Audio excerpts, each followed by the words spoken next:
네, 시작하겠습니다. 네, 3번 이스라엘 백성의 언약적 의무를 상기시키는 명백한 표지. 네, 의복에 달린 술 이렇게 되어 있는데요. 그 제사장들이 입는 에봇이라는 옷 이런 거 있잖아요. 여기 보시면 의복에 술을 달고 다니는 것은 십계명의 준용성을 나타내는 가시적인 표현이다. 이거는 저기 보면 하나님이 주신 그 율법을 막 이마에도 달고 여기 술에도 쓰고 막 이렇게 하라는 거 있거든요. 저도 그게 실제로 어떻게 생겼는지 못 봤어요. 근데 그 그림으로 본 적이 있는데 여기 무슨 나무 상자 같은 걸로 이렇게 머리띠를 한 것 같은데 정말 그거 다녔을까? 그런 생각은 드는데 그렇게 하라고 했던 거거든요. 근데 그게 뭐라고 할까요?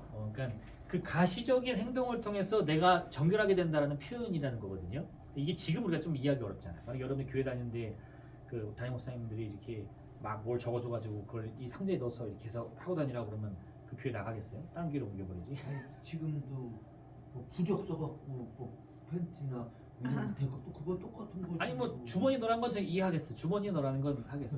근데 그걸 여기다가 이렇게 부적을 이렇게 딱 붙이고 다니라고 하면 그거 하겠어요? 아주 그것도 네, 그거 쉽지 않죠. 이렇게 놓고 아주 엄청 그거 하는 사람 믿는 사람들은 대단해. 근데 아마 그 당시에는 그게 크게 이상하지 않았을 수도 있고요. 그래서 했을 수도 있고 또 하나는 이런 가시적인 것들이 그만큼 중요하다 이겁니다. 가시적인 거 이게 눈으로 보여야 된다 이런 건 아니고요.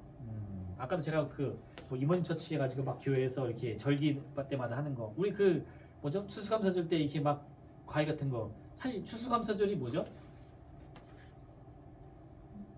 뭘 기념하는 거예요?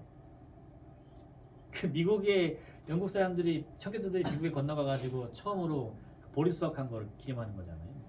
그건 기독교적인 절기가 전혀 아니고 그냥 그 미국인들이 하는 축제 중에 하나거든요. 그 우리 교회에서는 가장 큰 절기죠. 무슨 관계가 있죠? 감사한다는 의미. 감사한다는. 그렇죠. 그냥 감사의 의미인데 아니 우리나라에 추석도 있고 해방된 3.1절 아니 사방절은 아니면 해방날도 있는데 굳이 미국에서 첫 보리 수확한 걸 우리랑 왜 감사를 해야 되죠? 근데 그게 이제 선교사님들이 와가지고 자기들에게 굉장히 중요하니까 지키다 보니까 그걸 우리가 이어받은 거예요. 예. 근데 그걸 통해서 사람들이 은혜 받아야 합니다. 받잖아요. 실제로 추수감사 절기헌금 해왔네. 맞잖아요. 미국이 보리를 나게 해줘서 감사합니다.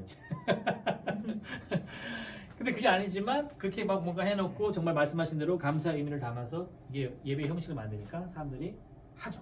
움직이죠. 중요하다는 거. 그 말씀 드리고 싶었던 거예요. 그 사람들이 그러면서 같이 참여할 수 있는 어떤 그 동기가 되고 그렇죠. 그것을 네. 어떤 집단의 이런 그 여러 가지 이런 그런 걸 만드는 거죠. 예. 그렇게 접근해야지 추수감사절의 유래 이거 따지기 시작하면 시험 드는 거죠. 넘어가겠습니다. 어쨌든 또 하나 이제 이스라엘 백성들은 의복 아래 이런 것도 했고 2번 나실인 이 의복이라는 것은 이제 옷에도 하는 거고 나실인은 사람 자체를 구별하는 거잖아요. 그 대표적인 나실 누가 있죠? 제일 유명한 사람 삼손. 그쵸? 딱 하면 삼손 나오잖아. 나실인은 자신의 삶을 특정한 기간 동안 하나님께 선별하겠다고 맹세를 통해 시작된다. 이 나실인은요 삼손은 하나님께서 그 어머니를 통해서 이렇게 지적했지만 사실은 본인이 할 수 있습니다. 난 나실인이야 이렇게 할 수 있어요. 정한 기간 동안만. 그럼 그때까지만 그 독주를 멀리하면 됩니다. 네. 이 시기에 나시인들은 술을 마실 수 없고 머리털을 밀면 안 돼요. 어떠한 죽음의 영역과도 접촉하면 안 됩니다. 근데 삼손은 다 했어. 술도 먹고 머리도 감고 주도 물도 만졌죠. 이게 여러분 이게 생각하시는 분들인데 삼손의 힘이 머리털에 있다. 그건 아닙니다. 그건 아니고 하나님과 약속을 어겼기 때문이다. 이미 엄청 어겼어요. 근데 하나의 계기를 만드는 거죠. 하나님의 삼손의 삶 전체를 이끄시는 거지 삼손이 하나님을 이끄는 게 아니에요. 오해하시면 절대 안 돼요. 이 말 이해되세요? 삼손이 잘하면 하나님이 죽이셔도 억지로 힘줘야 되고 삼손이 못하면 하나님이 뺏기셔도 뺏어야 되냐? 이게 아니라는 겁니다. 주도권은 하나님이 갖고 계신 거고 그 하나님의 뜻에 의해서 삼손의 삶이 보여지는 것이 그의 중심처럼 보이는 거라는 거예요. 이 말 이해되시죠? 어쨌든 삼손은 좀 표현이 그렇긴 한데 약간 후레자식 못된 놈이죠. 네. 마지막에 정신 차렸는데 그래서 어쨌든 네. 나실인은 특별히 외모뿐만 아니라 영적 능력에 있어서도 다른 이스라엘 사람과 구별된 자로서의 모습을 보여준다. 그래서 이렇게 뭔가 다른 모습을 보여줬다는 거고요. 4번 하나님의 동행을 기념하는 종교적 축제. 네. 종교적 축제는 이스라엘 백성을 향한 하나님의 역사하심을 기념하고 이러한 경험을 이후 세대들에게 전하기 위한 목적을 가지고 있었다. 네, 그래서 절기 중요하다는 거예요. 우리가 지난 주일날 무슨 절기였죠? 부활절, 그죠? 부활절. 부활절날 여러분 뭐 나눠주시죠? 계란. 왜 계란 나눠주세요? 생명. 생명이니까? 계란만 생명입니까? 매출이 하나도 안 돼요. 그 계란을 사용하는 이스트 에그라는 말 많이 들었죠. 이스트 에그. 예. 그게 이스트 에그라는 그 북아메리카의 종교 그 전통적인 축제라고 하더라고요. 저도 그걸 실제로 경험하지 못했는데 그게 그 이 미국 정복 과정에서 이 부활절과 딱 맞아 떨어진 거죠. 그래가지고 그 이스트 에그를 흡수한 거예요.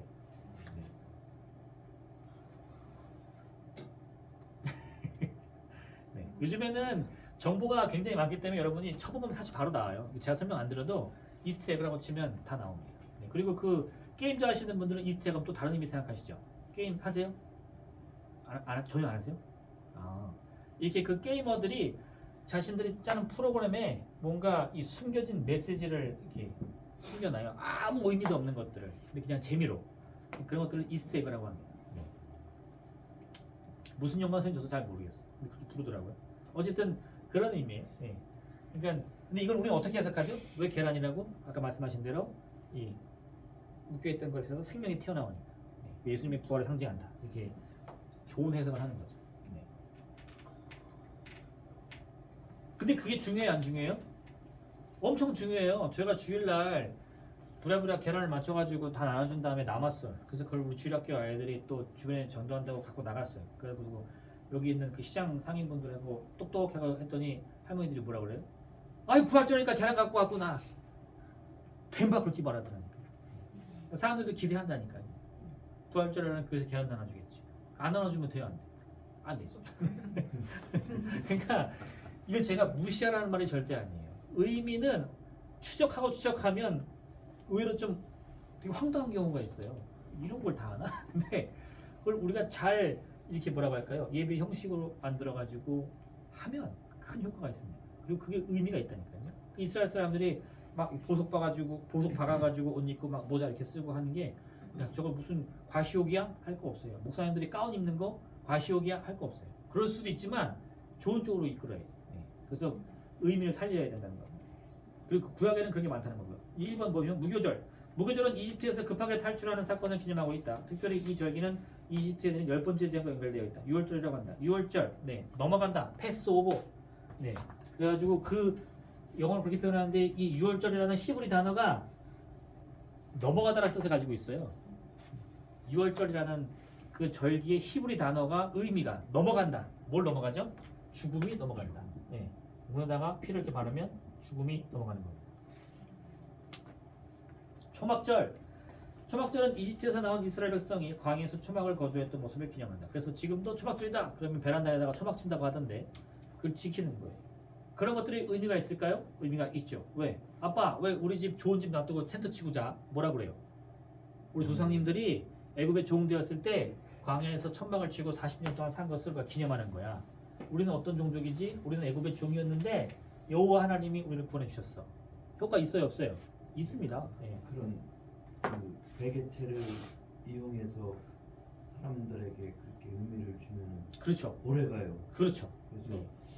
저도 그 하나님이 그 에레미야 이런 선지자한테 뭐 어디냐 뭐 토끼장이냐 이런 걸 한다는 그것이 하나님의 교육이 어떻게 보면 대단한 거지. 그쵸, 우리가 그쵸. 그걸 내가 일찍 깨달았으면 어...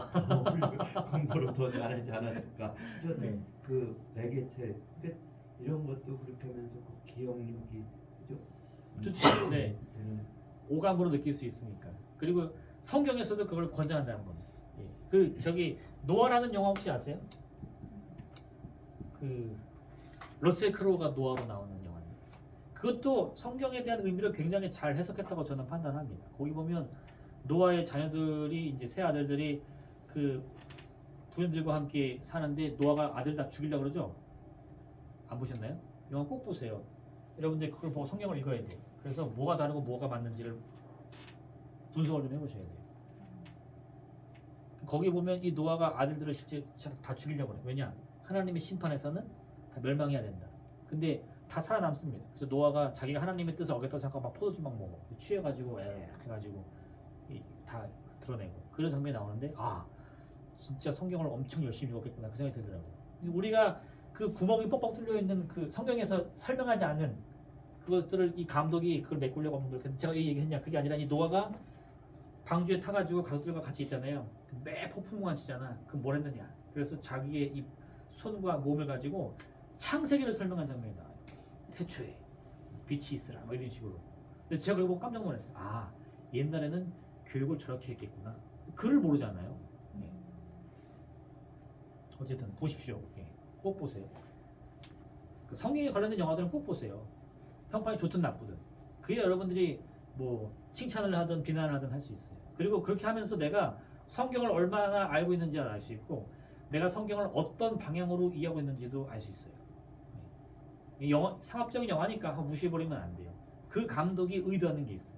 비난을 하는 감독도 있고 그 성경을 나름대로 재해석하는 감독도 있고 그럼 그 의미가 뭔지를 여러분 스스로 파악을 해봐야 자꾸 이게 성경이 보고 연구가 되지 영화로만 보면 아무것도 이해 못합니다. 저거 저렇게 했디야? 이러면 안 돼.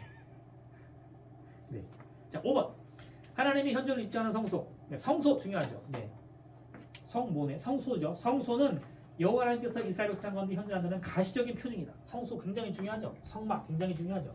그래서 뭐 성막을 연구하는데 저는 좀 아쉬운 게 하나 있어요. 성막의 의미를 해석하는 건 굉장히 좋은데 뭐 청실, 홍실, 자실 해서 뭐 자실은 뭐고 뭐 청실은 뭐고 뭐 홍실은 뭐고 이렇게 표현하는데 그런 건 제가 봤을 때 아니 홍실이 다 그리스도의 보혈이면 뭐 홍실 쓰면 안 되겠네. 그죠? 붉은 악마들은 다 그리스도의 보혈이에요? 그건 아니잖아. 좀 저는 개인적으로 좀 이해가 안 가요. 어쨌든 성소에도 의미는 있어요. 하나님께서는 이스라엘 백성과의 만남을 위해 성소를 성별하셨다. 어떻게 알죠? 성소를 성별하신지? 근데 제가 한번 그림 그렸죠? 여기 있다고 제가 말씀드렸죠?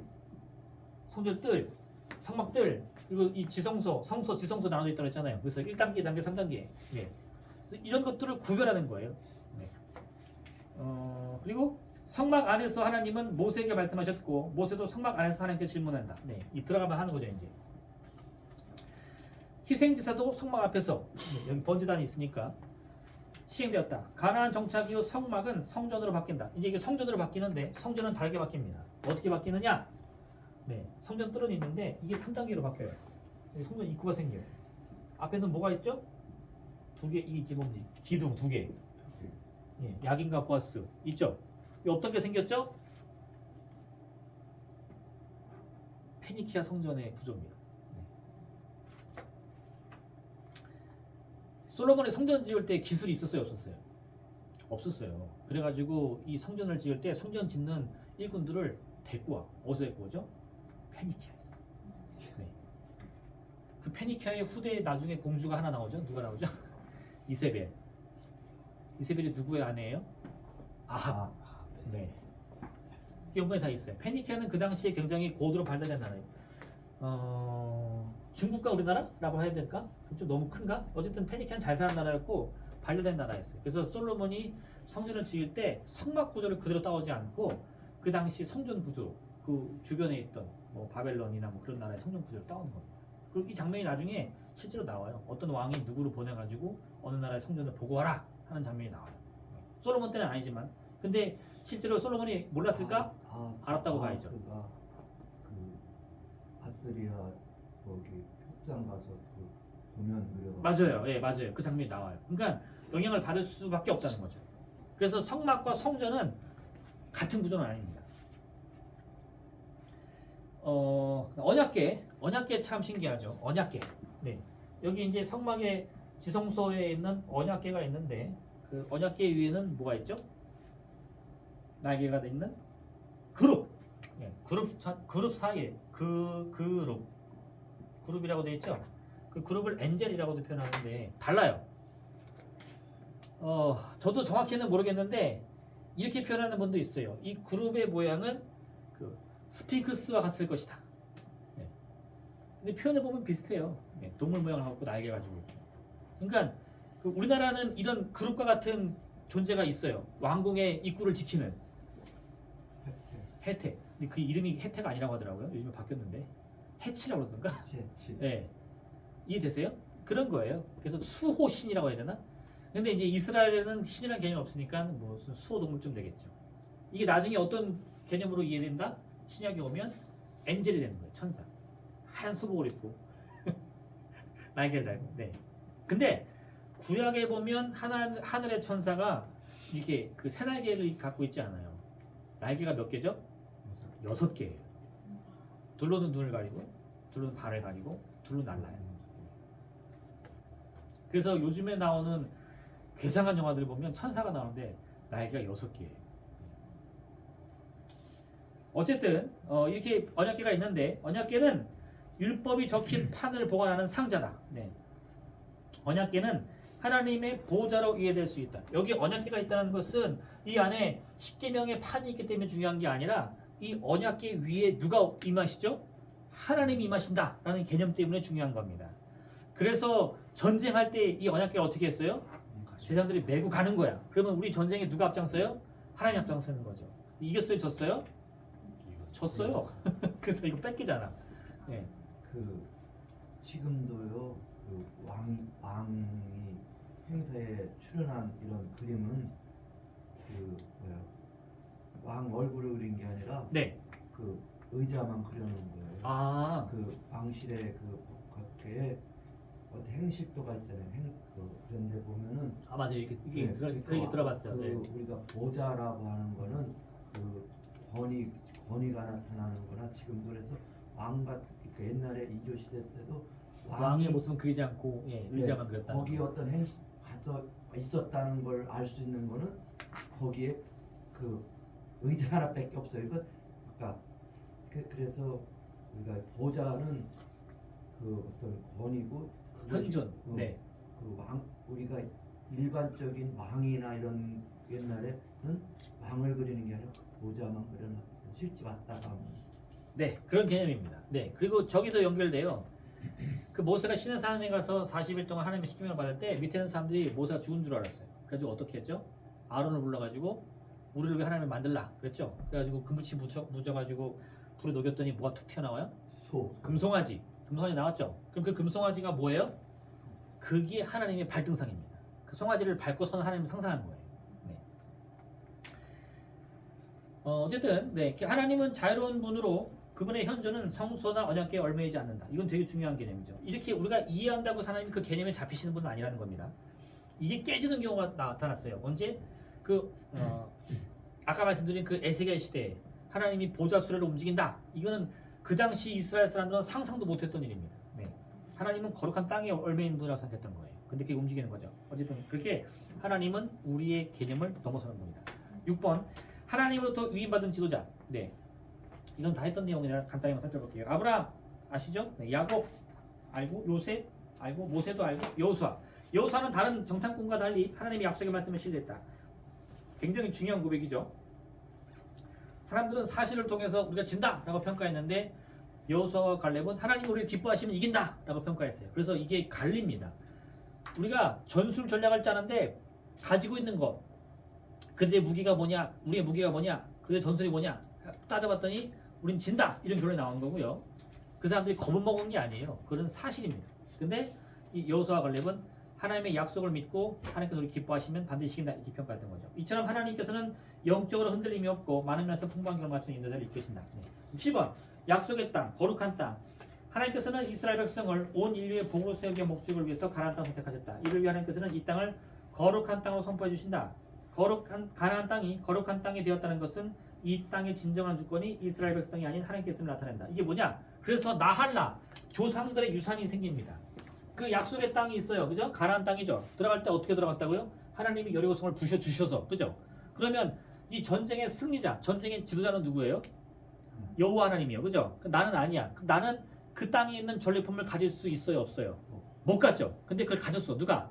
아각이. 그래서 어떻게 돼요? 죽는 거예요. 그러니까 그건 하나님의 권위에 대한 도전이에요. 단순히 그 도둑질에서 죽은 게 아니고. 어쨌든 그래가지고 그럼 이 땅의 진짜 통치자는 누구냐? 하나님이 되는 겁니다. 그래서 하나님이 이 땅을 어떻게 나눠주죠? 제비 뽑아요. 제비 뽑아서 소유권을 넘겨주니까 아니요, 무상 임대입니다. 임대. 네, 약속의 땅은 임대해 주는 거지 소유권 주지 않아요. 그럼 소유권이 어디 누구한테? 하나님께. 그러면 그 땅은 어떻게 돼요? 이거 너희들의 조상들의 유산이니 팔지 말아라. 누가 어쩔 수 없이 파는 경우에는 기업 물을 자가 반드시 되찾아줘라. 이런 조항이 나오는 겁니다. 그 나아라 중에 가장 유명한 땅이 어떤 땅이냐? 나봇의 포도원이에요. 무슨 땅이죠? 아합이 자기 겨울궁에 있는 이스라엘 땅에 갔더니 그 겨울궁 옆에 나봇이라는 사람이 포도원이 있던 거예요. 너무 좋아. 그래서 나한테 팔아라. 돈 주겠다. 땅 주겠다.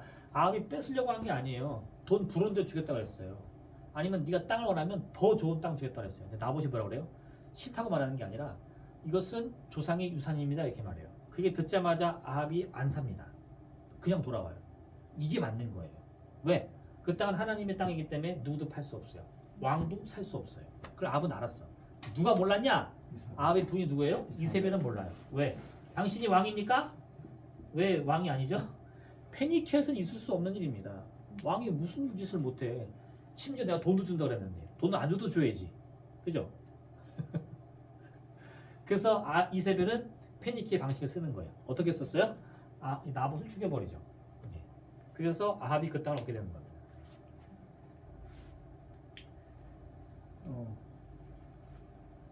또한 이스라엘 백성이 거룩한 땅에 거하는 것은 특권인 동시에 의무도 부과된다. 근데 거룩한 땅에서 거룩한 백성이 되기 위해서는 책임이 따른다는 겁니다.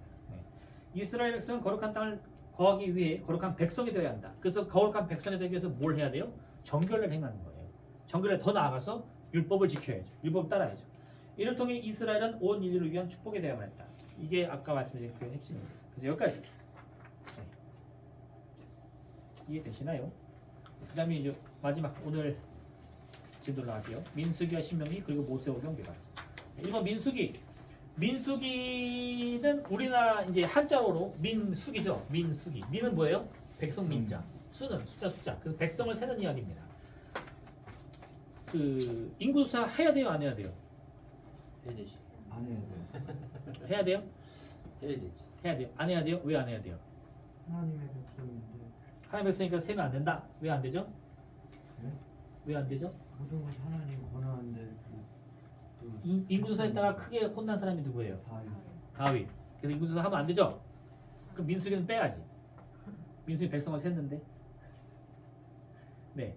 민수기는 라틴어로 누메리 숫자들 넘버스라는 뜻입니다. 이 책은 이스라엘 인구조사와 관련되어 있습니다. 민수기는 첫 번째 세대인 이스라엘의 1세대 출애굽해서 온 세대를 한번 세요. 애굽에서 몇 명이 나왔냐? 인구조사 한번 합니다. 그 다음에 40년 지났어요. 뭐 어떤 일이 벌어지죠? 출애굽 1세대를 다 죽었어. 그리고 2세대만 살아남았죠. 누가 살아남았느냐? 그걸 조사해요. 그래서 2번 인구조사를 합니다.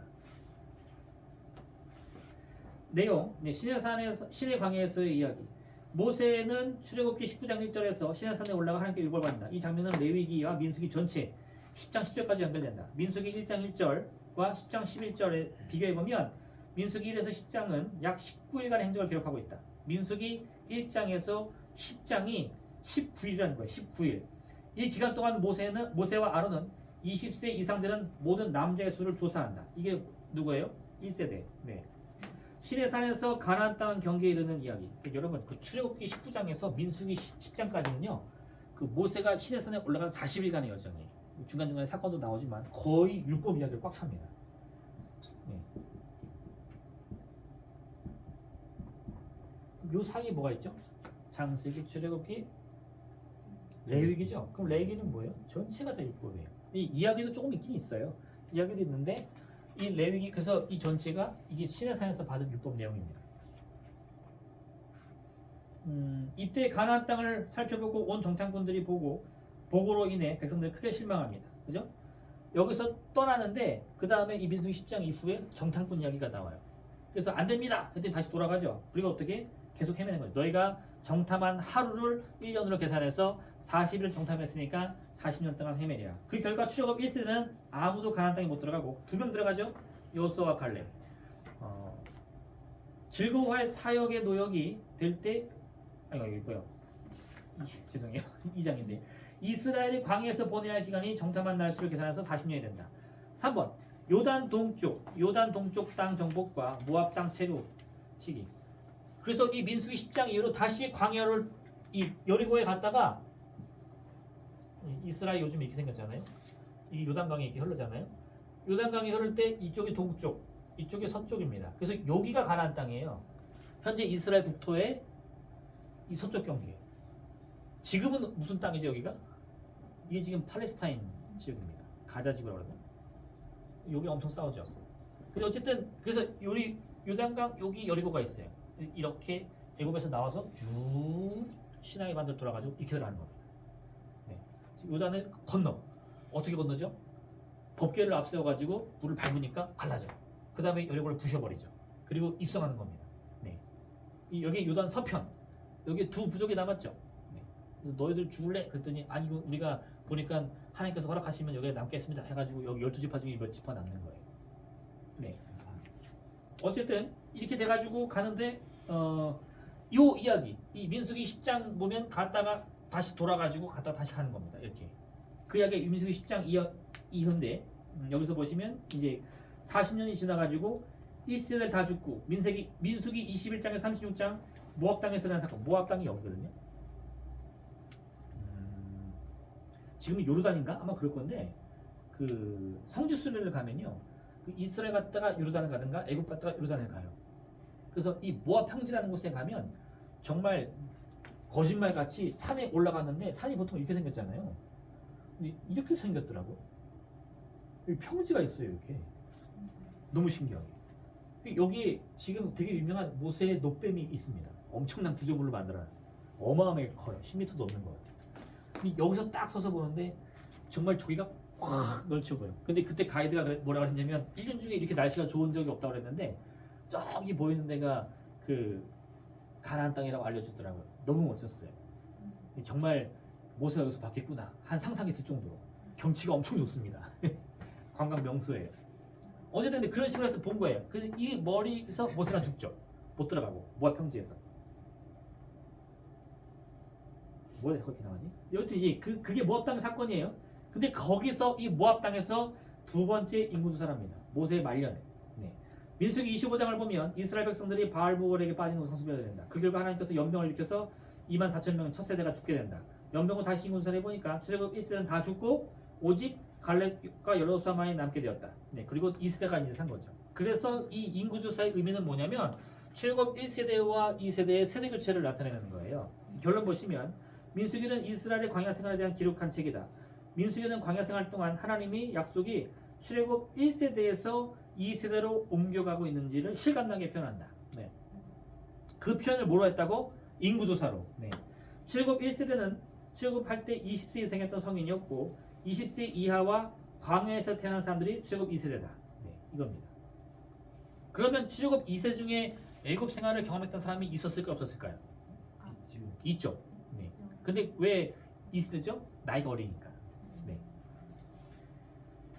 민수기의 주요 본문들 이제 그 내용을 우리가 한번 보면요. 민수기 어떤 내용이 있냐? 처음에 모세의 영적 침체. 네. 노역에서 노동으로. 노역에서 동역으로. 네.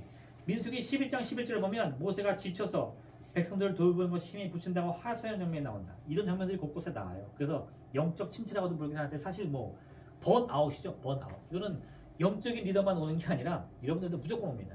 사회생활 하다 보면 결혼 생활에서 올 수도 있고 사회생활에서 올 수도 있고 그냥 삶 자체에서 올 수 있어요. 내가 왜 살지? 이런 생각들. 번아웃인데 그때 하나님이 이제 모세 만나주신 거죠. 백성들은 모세에게 고개를 달라고 요구했고 모세는 백성들의 불평과 불만에 완전히 지치고 말았다. 이때 하나님은 영적 침체에 빠진 모세의 절규에 즉각 응답해 주신다.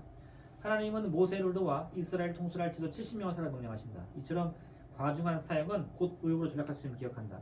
즐거워야 할 사역이 노역이 될 때 영적 침체에 빠진다. 이게 뭐냐? 우리의 한계를 넘어섰을 때 하나님이 기적을 통해서 우리의 삶을 붙들어 주시기도 하는데요. 그거는 진짜 특별한 경우라고 생각하셔야 되고요. 보통은 여러분의 삶 속에서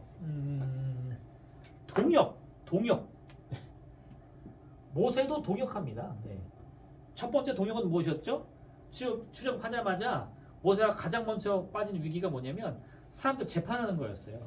그 수많은 사람들의 이 서로의 이해관계를 그 당시에는 지금처럼 제도가 있는 게 아니니까 그냥 권위 있는 사람한테 가서 물어보는 거죠. 옛날 우리나라도 그렇잖아요. 뭐 일 터지면 누구한테 찾아가요? 마을 훈장님, 그죠? 이스라엘 사람들 요즘에도 일 터지면 어디로 가요? 랍비한테 가는 거예요. 그런 것처럼 그 당시에는 누구한테 가요? 무조건 모세한테 가는 거예요. 그럼 모세가 막 시시콜콜 다 듣고 맨날 하는데 이게 백성이 뭐 한둘이어야지 뭐. 그걸 어떻게 다 합니까? 그러니까 그 장인 이드로가 와서 뭐라 그러죠? 그렇죠. 예. 10부장, 50부장, 100부장, 1000부장을 세워라. 그리고 그게 쭉쭉쭉 올라와서 큰 문제만 네가 맡고 장관들은 맡겨라. 제도를 만들잖아요. 제도. 예. 그래서 그게 뭐예요? 오늘날 우리 교회를 따지면 구역제도죠. 구역제도. 예. 작은 것들은 구역에서 해결하고 큰 것만 담임 목사님한테 이게 되는 겁니다. 근데 그거는 여러분이 이렇게 오해하시면 안 돼. 하나님이 원하는 제도다. 아닙니다. 하나님이 하라고 한 게 아니에요. 안 되니까 모세가 그게 안 되니까 하라는 거지. 모세가 다 할 수 있으면 필요해요, 안 필요해요? 안 필요해요. 예. 근데 우리가 상식적으로는 누구도 할 수 없기는 해요. 그래서 동역자를 구하는 겁니다. 그 다음에 2번 또 어떤 사건이 있냐면 미리암의 비방. 네. 미가 6장 4절을 보면 출애굽을 주도했던 인물이 3명 나옵니다. 모세, 아론, 미리암. 아론은 말을 잘 하지 못했던 모세를 대신하는 공격적인 발언을 대행합니다. 그죠? 모세가 하나님 부름 받을 때 제일 먼저 뭐라 그랬죠? 나는 아입니다. 말을 못합니다. 그때 뭐라 그래요? 아론이 있지 않냐? 네 형 아론에게 맡겨라. 미리암은 모세의 누이로 성경은 그를 최초 여선지자라고 말합니다. 미리암은 또 큰 누나고요. 이 모세가 어렸을 때 갈대상자 타고 갈 때 그 갈대상자를 쫓아갔던 여인이에요. 그죠? 그리고 그 모세가 바로의 공주한테 이렇게 건진받으니까 뛰어가가지고 제가 이 히브리 아이를 위해서 유모를 구해올까요? 하고 그 엄마를 소개해주잖아. 그게 미리암이었거든요. 근데 여기서 모세는 율법의 수여자로 아론은 제사장으로 미리암은 예언자로 대표된다. 민수기 12장은 이 세 리더십 중에서 어떤 리더십이 으뜸인가? 라는 답을 제시하는데 이게 왜 그러냐? 아론과 미리암이 힘을 합해서 모세를 비방합니다. 어떤 이유로 했을까요? 모세가 이방 여인과 결혼했다. 또 하나는 하나님이 모세만 만나느냐? 우리도 만난다. 그거에 대한 답을 하나님이 주시죠. 어떻게 주시죠? 너희와는 대면하지 않지만 모세와는 대면한다. 그럼 누가 으뜸이에요? 모세가 으뜸이다. 그러면 모세는 뭘 대표한다고요? 율법. 아론은 누굴 대표한다고요? 제사장. 미리암은 선지자, 예언자. 그럼 예언자, 제사장, 율법 중에 뭐가 최고예요? 율법이 되는 거죠.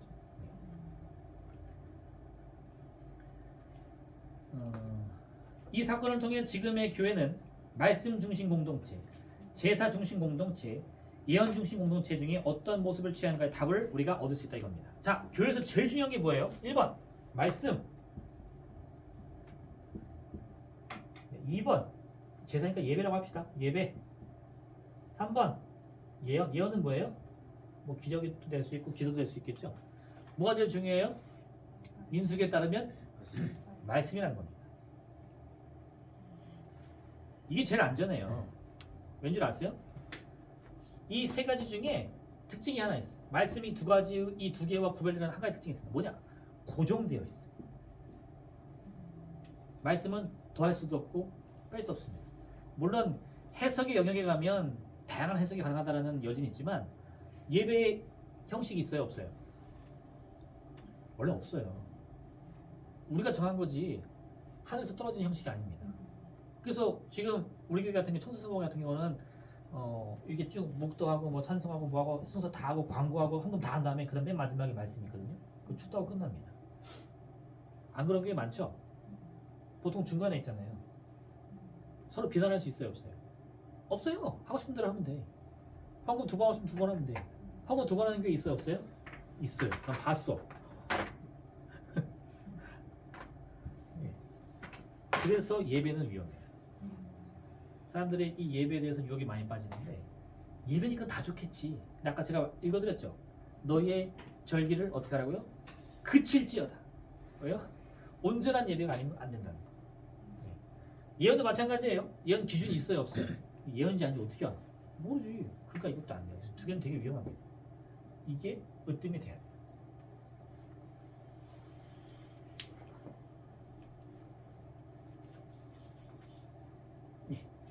어디 한번 까먹어 제가. 출애굽기 32장은 아론이 우상 숭배라는 것을 통해서 제사 중심의 공동체 문제점을 잘 보여주고 있다. 아까 말한 거죠? 네. 금송아지 만들어도 소용없습니다. 그 금송아지가 우상이 아니에요. 그거 오해하시면 안 됩니다. 금송아지 만들었으니까 안 되지 하면 안 돼요. 아까 금송아지 제가 뭐라고 표현했죠? 하나님의 발등상. 그 사람들은 보이지 않는 하나님을 보고 싶었던 거예요. 근데 돼요, 안 돼요? 안 된다는 거예요. 네. 민수기 12장 6에서 8절은 해석이 필요한 예언보다 하나님이 직접 대면하여 알려주신 모세를 향한 말씀이 더 권위하는 것을 분명히 알려준다. 대면이란 그런 의미라는 겁니다. 결국 하나님을 섬기는 교회는 다른 어떤 것보다 말씀으로 바로서는 말씀 공동체의 모습을 추구해야 합니다. 네.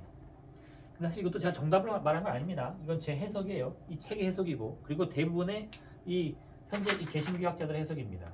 네. 말씀 공동체가 돼야 된다. 그래서 제가 또 부탁드리는데 성경을 무조건 많이 읽으세요. 무조건. 이가 대단한데 통독을 하든 아니면 뭐 조금씩 읽든 많이 읽어보셔야 되고, 그게 안 되면 영화라도 많이 보세요. 오디오라도 많이 틀어놓고, 뭐 일하실 때 뭐 할 때, 뭐 차량 통행할 때 그 오디오 성경 있죠? 요즘에 싸잖아요. 하나 사. 몇만 원 하지도 않아요. 사가지고 틀어놓고 다니라고. 자꾸 들어야지. 사람들이 하나님은 관심이 많고 하나님을 알아야 된다고 하는데 정작 말씀을 몰라. 그러면 안 돼. 뭐 죽이기 전도된 거예요. 네. 어쨌든 넘어갑니다. 네. 3번. 가나안 땅에 들어가지 못하는 모세. 이게 참 신기하죠. 네. 모세는 가나안 땅에 들어가요, 못 들어가요? 못 들어가죠.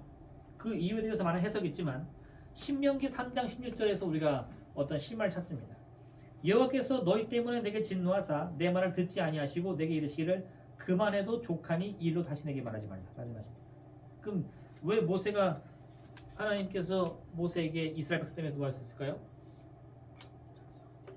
네, 반석을 명하여 물으라. 근데 모세가 반석을 쳤죠. 그래서 하나님이 그걸 진노하셨다라고 보통 생각하는데 명시적이지는 않아요. 명시적이라는 것은 하나님이 너 그때 반석을 쳤지 이렇게 말한 게 아니라는 거예요. 뭐 그 일로 인해서 이런 식으로 해가지고 사람들이 유추하는 거예요. 근데 가장 그게 합당해 보이는 겁니다. 본문은 모세가 가나안 땅에 들어가지 못한 이유가 모세의 죄 때문이 아니라 백성의 죄 때문이다 라고 말합니다. 모세가 왜 화가 났죠? 백성이 어리석으니까. 네. 그러니까 사실 어떻게 보면 모세가 반석을 친 자체가 잘못이 아니고요. 그때 그렇게 모세를 충동질하는 백성들의 죄가 더 크다는 거예요. 네. 여기 그렇게 말하잖아요. 여호와께서 말씀하시는 너희 때문에 내가 못 들어간다. 그죠? 네. 그러니까 모세 입장에서 보면 억울하겠죠. 네. 괜히 아둔한 백성의 지도자가 돼가지고 얼마나 고생해. 근데 자신이 이끈 백성이 약속의 땅에 못 들어간다면 지도자도 못 들어가야죠. 네. 백성이 어리석어서 실패한다면요, 그 백성을 이끄는 지도자도 그 정도의 책임은 져야지. 백성이 어리석으니까 나는 억울하다 하면 그는 온전한 리더는 아니라는 겁니다. 이해되세요? 진짜 리더라면요, 자신이 이 다스리는 백성과 자기를 한 공동체로 묶을 수 있어야 돼요. 운명을 묶을 수 있어야 돼요. 그래서 그것을 운명 공동체다 이렇게 표현하는 겁니다. 생각해보세요. 하나님이 우리 인간과 관계 원하시는데 우리 인간이 어리석으니까 하나님은 억울해. 어떤 일이 벌어지죠? 우리를 싹 죽이고 다시 창조하면 됩니다. 이런 경험이, 하나님이 이런 계획이 있었어요, 없었어요? 몇 번 있었어요. 내가 저들을 멸하고 새 민족을 이루리라. 했어요, 안 했어요? 근데 안 했죠. 결국 하나님이 택하신 방법은 뭡니까? 하나님 스스로가 죽는 거예요. 육신을 입고 와서. 왜? 운명 공동체니까. 이게 진짜 리더지. 백성들은 막 가난하고 헐벗고 막 고통 속에 있는데 리더들은 맨날 잘 먹고 잘 살아? 그거 안 되면 뭔가 이상한 거예요. 능력의 차이죠. 그건 하나님의 리더가 아니에요. 또한 출애굽기 3장 10절은 모세의 임무가 백성들을 애굽에서 해방시키는 것만 해당됐음을 알려줍니다. 모세가 또 가나안 땅에 못 들어간 이유가 뭐냐? 출애굽기 3장에 보면 하나님이 모세에게 준 임무의 완성이 있어요. 그 뭐냐? 백성이 애굽에서 나오는 거지 약속의 땅에 들어가는 건 아닙니다. 그러니까 모세는 실패한 리더는 아니에요. 자기에게 주어진 역할은 다 했어요. 결국 아무리 위대한 하나님의 선지라 할지라도 사명의 한계가 있음을 기억해야 한다. 하나님의 선택받은 종들, 뭐 요즘에도 그렇게 칭송받는 분들 많죠. 유명하신 목사님들. 제가 그분 비난하는 것이 아니라 그분 훌륭하신 분들입니다. 대단하신 분들인데 그 대단하신 분들이 그분 혼자서 모든 걸 다 했냐? 그러지도 못한다는 거예요. 각자에게 맡겨진 사명이 있어서 정기 목사님은 치유 사역으로, 오크라 목사님은 제자 사역으로 이렇게 나가는 거지 혼자서 그걸 다 이뤘다 그런 사람은 없다는 겁니다. 심지어 모세조차도 그 못한다는 거예요. 그거를 너무 억울해하지 말라는 거죠. 끝까지 자신의 자를 지키기 위해서 발버둥 치는 것은 하나님이 원하시는 모습이 아니다. 네, 이거는 제가 느끼는 바가 많았는데 그 박수 칠 때 떠나라 들어보셨죠? 영화도 나왔었는데 저는 그게 중요하다고 봐요. 오르막길에 있으면 반드시 내리막길에 있습니다. 이걸 제일 잘 깨달은 사람이 제가 봤을 때는 사도 바울이에요. 사도 바울이 3차 성경을 마치고 예루살렘에 가려고 하는데 예언자를 아는 그 도움기자가 찾아오죠. 그 뭐라고 말하죠? 내가 누구누구 예언자를 봤는데 그가 이런 예언을 했다. 그 바울의 띠를 메고 끌려가는 것을 내가 봤다. 그 뭘 말하는 거예요? 너 예루살렘에 가면 죽는다는 거예요. 바울이 뭐라 그러죠? 내가 거기 가서 죽는 것이 맞다 할지라도 나는 가야 된다. 뭐요? 거기가 내가 내려갈 자리라는 거지. 만약에 바울이 끝까지 그 자리를 원했다면 도망갔을 거예요.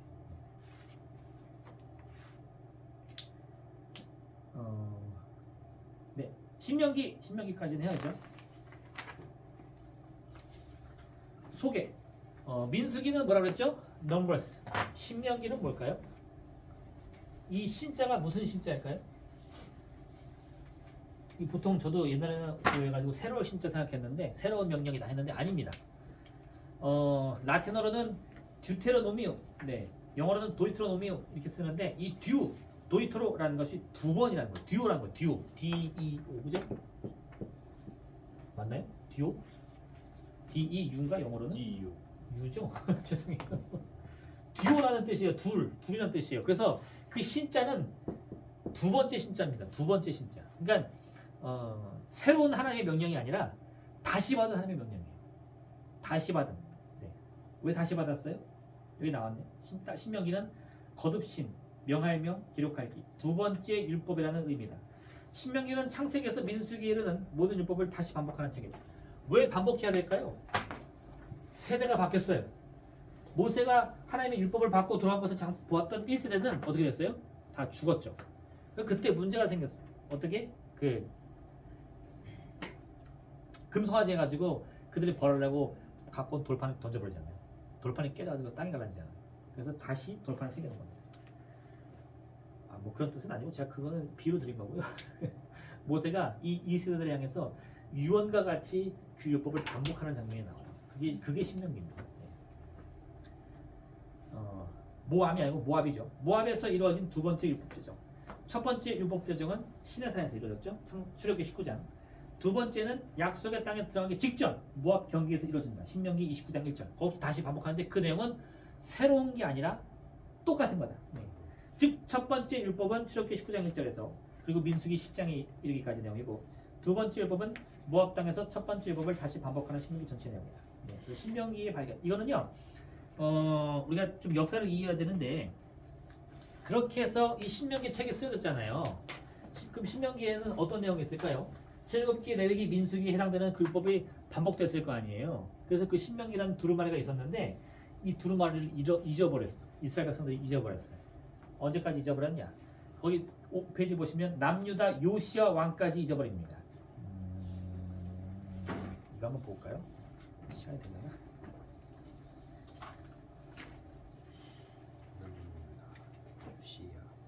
열왕기하 12장입니다. 열왕기하 12장.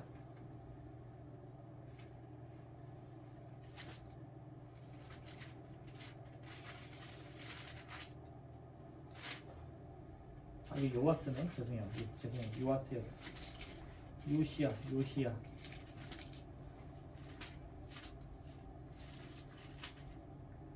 22장이에요. 열왕기하 22장. 네. 요아스도 성전 수리를 하는데 요시야도 성전 수리를 합니다.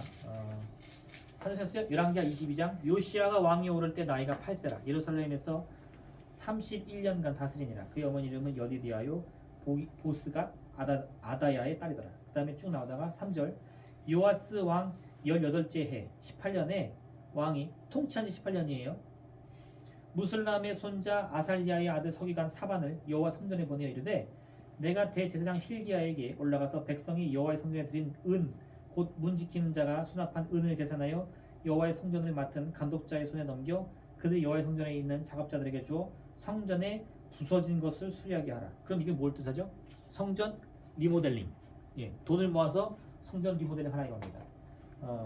8절 보시면요. 대사장 힐기야가 서기관 사반에게 이르되 내가 여호와의 성전에서 뭘 발견해요? 율법책을 발견합니다. 율법책 쫙 표시해 주세요. 율법책을 발견하고 힐기야가 그 책을 사반에게 주니 사반이 읽으니라. 사반이 읽어서 쭉 내용을 들었어요. 그랬더니 무슨 내용이 있었을까요? 13절 너희는 가서 나와 백성과 온 유다를 위하여 이 발견한 책의 말씀에 대하여 여호와께 물으라. 우리 조상이 이 책의 말씀을 듣지 아니하며 이 책에 우리를 위하여 기록된 모든 것을 행하지 아니하므로 여호와께서 우리에게 진노가 크시다. 그러면 이 율법책에 있던 내용을 사람들이 알았을까요? 몰랐을까요? 몰랐다는 거예요. 지금까지. 왜 몰랐을까요? 잊어버렸으니까. 그래서 이거 새로 발견한 겁니다. 그래서 여기서 이 내용이 쭉 나오면 백성들 앞에 이것을 읽은 다음에 이 요시야가 행하는 개혁 정책이 나와요. 개혁 정책. 네.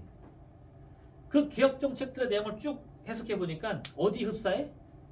신명기 흡사하더라. 그러면 이 율법책은 뭐예요? 네, 그게 신명기가 아니겠느냐 하는 겁니다. 이해되시나요? 네.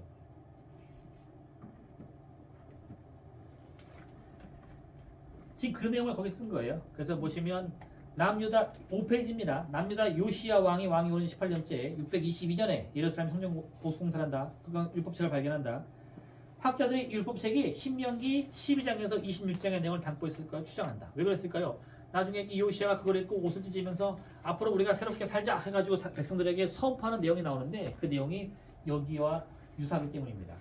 요시야 종교개혁 청사진 요시야 왕은 8살 때 왕이 올랐고요. 18년 동안 성전을 수리하다가 율법책을 발견합니다. 18년에 신명기를 읽은 요시야 왕은 깜짝 놀랍니다. 왜냐? 당시 남유다 왕국이 하나님께서 명하신 율법을 따르지 않았음을 발견했으니까. 근데 깜짝 놀라서 그 옷을 찢었다는 것은 그럼 지금까지 요시야는 자기 나라가 잘 됐다고 생각했어요? 안 된다고 생각했어요? 자기 나라가 문제 있어요? 없어요? 아직은 발견하기 전에는 문제가 없었어요.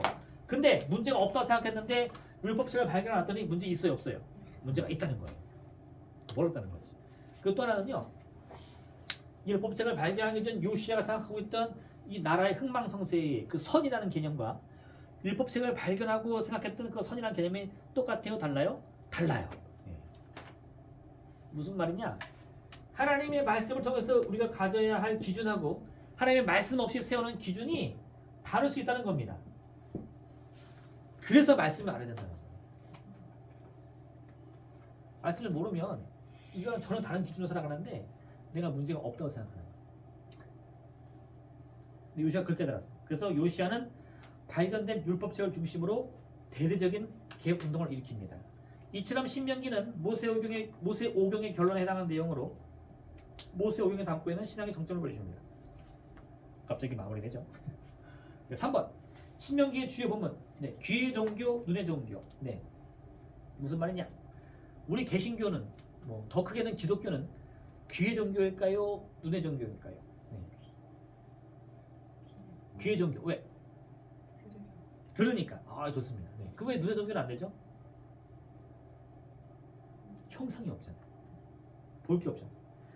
모세는 하나님에 대한 어떤 형상대로든지 우상을 만들지 말라고 강력하게 명령합니다. 따라서 결코 어떤 형상으로든 하나님을 만들 수 없습니다. 그래서 우리는 볼 게 없어요. 볼 수가 없으니까는 볼 걸 만들잖아. 우리는 어떻게? 그 호박 갖다 놓고 수박 갖다 놓고 부활절에 뭐 갖다 놔? 빵 갖다 놓고 포도주 갖다 놓고. 그게 그래서 이게 다 이유가 있는 거예요. 하나님은 언제나 형상이 아닌 음성으로 임하신다. 그죠? 주님의 목소리를 들으라. 그죠? 들으라지 보라는 건 없어요. 하나님은 보이는 분이 아니라 말씀하는 분이다. 가나안의 바알 종교는요, 눈으로 보이는 종교인 반면 하나님을 섬기는 우리는 귀로 듣는 종교이다. 여기서 굳이 바알이라고 썼지만 세상의 모든 것이 다 눈과 연관되어 있습니다. 뭐 우리나라에서 대표적인 종교가 어디죠? 불교. 불교에서도 뭐가 있죠? 불상이잖아요. 불상. 이건가? 돈 달라는 건가? 여하튼 다 그걸 왜 만들어요? 부처님이 너무 사랑스러워서? 아니요. 보여야 믿으니까. 보여야 믿잖아요. 그래가지고 뭐 무슨 신상 엄청 만들잖아요. 그것도 다 의미가 있더라고요. 제가 보니까. 근데 이상하게 유독 하나님은 그걸 거부합니다. 그럼 고대 세계라고 달랐을까? 아니요. 고대 세계 유물 발견하면요, 바알 신상 무지하게 나옵니다. 그리고 또 내가 임금이 됐어. 왕이 되면 어떻게 통치하죠? 온 나라에 왕의 신상을 세우고 절하라. 절하지 않으면 죽여버리겠다. 왜 그렇게 해요? 그걸 보고 맨날 절해야 나를 섬기잖아요. 뭐 지금이야 이게 뭐 도로망이 다 있고 인터넷이 있고 영상이 있으니까 대통령 연설하십니다 하면 사람들이 다 고개 숙이지, 옛날에 그런 게 없잖아요. 그 왕의 권위를 세우려면 나의 모습을 어떻게든 보여줘야 돼요. 그래서 그 신상을 세우는데 하나님은 그걸 안 하는 거예요. 이게 어려워. 오죽 답답하면 그렇게 하지 말라고 해도 백성들이 알아서 할까, 그죠? 금을 모아라, 송아지 만들고 뭐 만들고 하잖아요. 그게 안 되는 거예요. 그래서 우리는 보는 종교가 아니라 듣는 종교다. 네, 이러한 종교의 특징은 또 하나 아까 말씀드렸죠? 우리가 왜 말씀의 종교인지를 알게 되는 겁니다. 예언이나 그런 거에 너무 관심 갖지 말라는 거예요. 필요 없다는 게 아닙니다. 필요해요. 잘 해야죠. 근데 그게 중심이 돼서는 안 된다는 거예요. 출애굽기의 10계명, 신명기의 10계명. 아까 신명기는 두 번째라고 했죠. 그래서 신명기 5장에 보면 출애굽기 20장에 나오는 10계명이 반복됩니다. 근데 여기 차이점이 발생해요. 뭐냐? 출애굽기 20장 11절 말씀입니다. 안식에 대한 계명인데, 이는 엿새 동안에 나 여호와가 하늘과 땅과 바다와 그 가운데 모든 것을 만들고 이곱째 날을 쉬었음이라. 그러므로 나 여호와가 안식을 복되게 하여 그 날을 거룩하게 하였느니라. 안식일이 왜 복되고 거룩하죠? 제가 방금 읽었잖아. 출애굽기 20장. 왜 복되고 거룩하죠? 하나님이 엿새 동안 창조하시고 이곱째 날 쉬었으니까. 맞아요? 할렐루야. 네. 정신이 가출하셨나요? 다시 불러드리세요. 네. 안식일이 거룩한 이유는 하나님이 창조를 6일날 하고 7일 쉬었으니까. 맞아요? 맞죠? 출애굽기 2장 이렇게 말했죠. 신명기 5장은 이렇게 말씀합니다. 너는 기억하라. 내가 애굽 땅에서 종이 되었더니 내 하나님 여호와가 강한 손과 편팔로 거기서 너를 인도하여 내었나니 그러므로 내 하나님 여호와가 명령하신 안식일을 지키라. 왜 안식일을 거룩하죠? 이스라엘 백성이 치워봤기 때문에. 네. 왜 틀릴까요? 틀린 게 아니고요. 안식일이 7일째 의미가 있는 것은 하나님이 창조를 하시고 7일 쉬었기 때문입니다. 근데 그게 하나님이 나를 애굽에서 구원하지 않으면 아무 상관이 없어요. 왜? 나랑 하나님이 관계가 없으니까. 옆집 아저씨가 부자라는 거랑 나랑 무슨 상관이 있죠? 아무 상관없죠. 근데 그 옆집 아저씨가 나를 양제로 삼으면 어떻게 돼요? 나도 부자가 되는 거예요. 그래서 7일째 안식일 하나님이 제정해도요, 그날은 복되고 거룩한 날이다. 아직은 상관없어. 근데 내가 너를 애굽에서 구원했으니 너는 그 날을 지켜라. 그럼 지켜야 돼, 안 지켜야 돼? 지켜야죠. 하나님이 나를 구원해 주셨으니까. 그런 개념입니다. 근데 여기는 시작적으로 해석하면 이런 해석할 수 있어요. 출애굽기는 안식일의 그 기원을 어디서 찾아오죠? 창세기에서. 맞죠? 네. 신명기는 어디서 갖고 오죠? 출애굽기에서 가져온 거. 두 개의 그 전승의 틀입니다.